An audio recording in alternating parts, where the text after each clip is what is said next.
Hi, this is DeDe Jones, and if you're joining me today, congratulations, you're getting married, or someone important to you is getting married. And what does that have to do with this cute little dog? Not a whole heck of a lot. He was just interested in joining us for a minute or two. Rex, say howdy. Hello. Yep, that's it. And off he goes. All right, Rex, you have a good day. We're going to talk about what's happening in your world right now. You're getting married, you've got a new relationship happening, and what are some things that are important for you to be thinking about as this relationship develops and you get married? There's all sorts of really good things. As often, we have a checklist for you if you'd like. When we're done today, that we'll have a link to request the checklist. But we're going to talk about issues for you to consider if you're getting married. So, in the beginning, do you even need to discuss financial topics? Frankly, that shows up as a yes or no question on the questionnaire, but I think it's a yes. I don't think there's a time that anybody joining forces, being married, living together, cohabitating, that some conversation around finances, it needs to happen. So let's think about some of those things. Let's start with cash flow. Will cash flow change when you get married?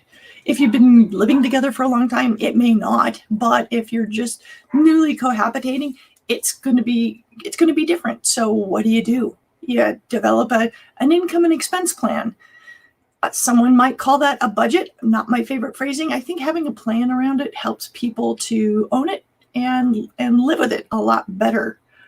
Now that you're joining forces, do you need to adjust how much you're saving? It could be up or down, depending on what your goals are. Very critically, and I think this is probably the hardest thing for some folks to figure out, is who's in charge of handling what when it comes to the finances. I mean, you can keep your finances absolutely separate, which I think comes with its own challenges. You can completely combine them. That has different challenges. Most folks I work with these days have a combination of both. There's some things that are kept separate and some things that are combined. But within that structure, who's going to pay the monthly bills? Who's going to pay the less frequent bills?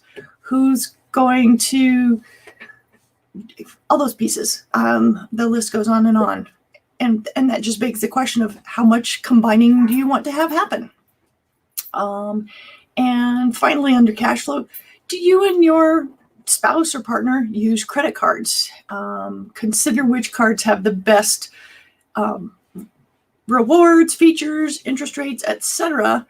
And you might consolidate or reduce usage. But I would say, in my personal experience, there's no such thing as a joint credit card anymore. There's a couple oddballs that are out there, but they're really not very good credit cards. Credit cards are based on the credit history and the credit worthiness of one person, and that one person can then add additional authorized signers. And that's what you'll find out there in the market. So it might be wise to make sure each person continues to have one active credit card for credit score purposes. Shift gears a little bit. Let's think about asset and debt issues. So now that you're getting married, maybe your investment goals have changed, or as a couple, your risk tolerance might be different as a result of marriage. It's certainly good to know about that. You might be able to take on more risk because now you're working as a team as opposed to two individuals. Or you might be coming from very different risk tolerance places and finding that place in the middle. It'll require adjustment for both of you. So we talked about separating or combining finances, thinking about investments, checking and savings. Look and see if there's benefits to combining and creating joint accounts for some of those. It can certainly simplify some things. It creates transparency around a household finances, absolutely. And then there's debt. Debt can be a big deal. For younger folks, it often comes in the form of school debt, which is its own dedicated topic.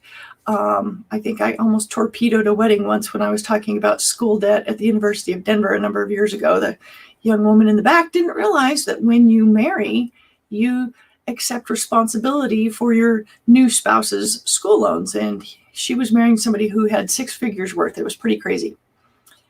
But other debt, ignoring school loan debt, pay down debts with the highest interest rates first. That's always good advice. And it may be a good idea to consolidate debts. You have to look and see what that is. So, do you have an adequate emergency fund? This is a great conversation to have. What does your lifestyle look like? Sometimes, if it takes two people and you just squeak by on everybody's income, having a bigger emergency fund might be more important than, say, you've got one person in the workforce, one working from home. Believe it or not, that there's a case can be made for a smaller emergency fund if that working from home person has marketable skills and could pop back into the job market if needed. Interesting dynamics in families. Credit history. I think it's critical that everybody knows everybody's credit score and credit history as you marry. I remember a number of years ago, my fiance and I were sitting there and we're out having a nice lunch, and we decide we're going to show each other credit scores. So we each pull up our credit reports on our phones, and I don't think it was a count of three, but it was almost like that. Just shared them across the table so that everybody knew what was going on. We did the same thing with mint.com too. It's a weird world when you're dating over 50, but I think that's the kind of information everybody really needs. So next area I want to talk about is insurance planning. So first one that's easy to think about is health insurance. Are you each covered by your employer's health insurance? Getting married is a significant life event and would allow you to change coverage from one plan to another. And it's important to look at the two plans and what their offerings are. One might be a lot better than the other. You've got 60 days after marriage to make that change. So it's important to review that early on in the process to see if that's something you want to do. And if you're eligible for health savings accounts, the family plan offers a higher contribution level than the individual. So those are the health insurance issues. Now, life and disability coverage may change as you get married. So as two single people, there might not even have been a reason to have life insurance in your world, because if you're not on the planet, no one is financially imperiled without you here if you should die. But now that you're a couple, having someone die could cause the surviving spouse financial peril. So that's where life insurance comes in, and disability similarly. Absolutely, when you get married, you need to update your homeowners or your renter's insurance. Add your spouse to the policy and review the coverages. It might be that you have additional belongings that need some special coverages, jewelry, weapons, whatever it might be. And while you're looking at the homeowner's policy, look at the vehicle coverage. If bundling together, dare I use the word from all the ads, can save you money. So get with your insurance advisor on that. Now, the really exciting stuff, tax planning issues. Okay, so not so exciting, but it's important and it can be big money. Do you need to review your filing status? Most of the time, married filing joint, MFJ, will result in more deductions and therefore a lower tax liability in most cases. However, not always. Sometimes married filing separate can make sense, such if one of you has their own company and you're trying to qualify for the Qualified Business Income Deduction, QBI. Being married can kick you out of eligibility, but married filing separate can bring that ability back onto the table. Once you understand your filing status and kind of where you're going to go, you might need to update your withholding. So definitely look at that, work with your HR on getting that adjusted properly. And do either of you bring in tax loss carry forwards? So you can plan around those. If you don't know what I'm talking about, don't worry about it, but work with your tax advisor on that. And does your new filing status, adjusted gross income, and coverage by company plans change your ability to contribute to tax-advantaged accounts? Sometimes one person's self-employed and the other one isn't. It works for a company. This person's covered by a company plan. Income's high enough, and it makes this person who's self-employed ineligible to contribute to an IRA. So you watch for those things. I had one of those this tax season, actually. So next, how about long-term planning? And I'm not talking long-term care, but really things that are happening in your future. What might happen? A very common first event when people get married is buying a house. How are you going to do that? Or if it's people further along in their life's journey. Maybe it's combining two houses and selling a house. Maybe it's home improvements or funding education. Thinking about together, what are the goals, what things need to happen to kind of make your lives work together is helpful. Really getting clear on what your goals are early in the game can make a huge difference. So often I talk about that. Sit down with the adult beverage of your choice and just brainstorm. Think about the things that are important to the two of you. What is going to make your life together really be awesome? That really, that's the vision you have for the two of you in couplehood. So on that topic, there's the question, yes or no, do you need to create or update your estate plan? And there, I don't think there's ever a no. I think everybody at the point of marriage needs to update their estate plan. And it could be tied in with a marital agreement. If you're a situation where one or both of you are bringing significant assets, if you perhaps have children previously, those are situations where a marital agreement, sometimes called a prenup, are really, really critical. And those agreements actually can address some of the estate planning issues as well. So as you get married, the law allows you to do different things as a married couple than as single couples. And beneficiary designations is one of those. So definitely look at the different assets that you own.